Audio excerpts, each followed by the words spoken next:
A notorious reputation has been earned by lysergic acid diethylamide since its accidental discovery in 1938 by Swiss chemist Albert Hofmann.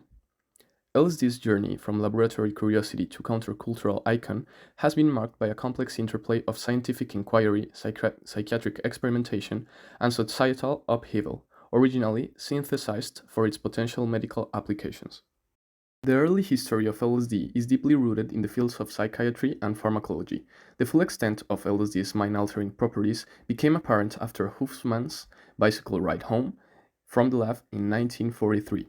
This discovery sparked decades of scientific investigation into the compound's therapeutical potential, with researchers exploring its use in treating various psychiatric conditions such as depression, anxiety, and addiction. The widespread popularity of LSD led to controversies and government repression. In 1970, it was classified as a Schedule I controlled substance in the United States, effectively shutting down most of the therapeutic research. The interest in LSD as a possible treatment for conditions like PTSD and anxiety has resurfaced recently, igniting fresh debates that support its legal use. The ingestion or administration of LSD can induce a range of physiological and perceptual effects. Among these, dilatation of pupils is a common physical manifestation accompanied by perceptual alterations such as visual and auditory hallucinations.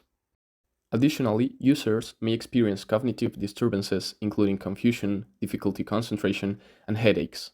Nausea and vomiting can occur, accompanied by a fast or irregular heartbeat, increased body temperature, and rapid breathing. Facial flushes, sweating, and chills may also manifest, indicating change in autonomic function. Notably, some individuals may report ego dissolution, a subjective experience characterized by a loss of self identity or boundaries. The effects may start from 30 minutes up to a couple of hours, and the general duration of its effects is from 8 to 12 hours. We need to keep in mind that the effects can vary widely based on some factors, such as height, body weight, gender, amount taken, and whether the person is used to it or not. The withdrawal syndrome is the presence of a maladaptive change in behavior when someone stops consuming a certain substance. In this case, LSD doesn't produce withdrawal, owing to the fact that it doesn't even produce addiction. This happens because, in order to experience its full effects, you must leave a certain amount of time between taking it, otherwise, it loses its effectiveness. Furthermore, LSD creates tolerance, which requires an increase in the dose every time someone ingests it in order to maintain its effects. When someone who has been using LSD often stops doing it, there can be a range of experiences associated with withdrawal that may occur, despite not being the same as drugs that cause more pronounced physical dependence. Some of these experiences could be unexpected flashbacks, changes in perception, unusual body sensations, or mood swings such as irritability or anxiety. In addition, consuming LSD could also produce even more serious problems such as depression or insomnia. On the other hand, regarding the neurological mechanism of action, the central nervous system is affected by LSD, which has a psychoactive effect on the way that serotonin functions. Its effects begin between 30 and 90 minutes and have their maximum about 3 or 5 hours after the ingestion. For LSD to alter consciousness, it must be transported to the brain and bind to the receptors embedded within the membranes of the brain cells. The 5-HT2A serotonin receptor is the most crucial receptor for LSD. The main mechanism of this action is the dependent inhibition of NMDA type glutamate receptors.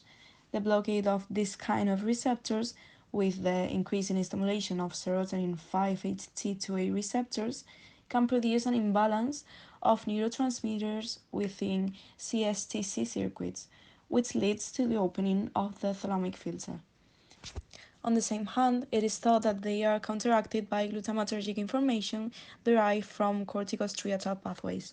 Alterations in these neurotransmitter systems can lead to a decrease in the influence of the striatum on the thalamus and open the thalamic filter, producing the best known effects of LSD. In the year 2020, 5 Spanish researchers in the fields of psychiatry, neuroscience, and pharmacology conducted a study in Barcelona to investigate the therapeutic potential of LSD. The study consisted of a review of more than 3,000 reports on patients who had been administered with this drug.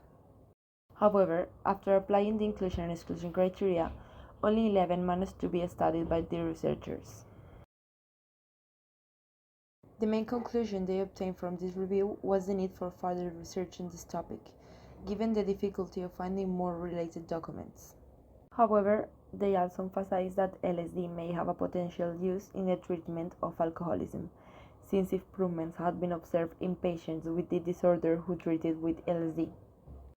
Lysergic acid diethylamide could help in the treatment of alcoholism since it is a low toxicity drug, and there are currently few ways to treat this disorder.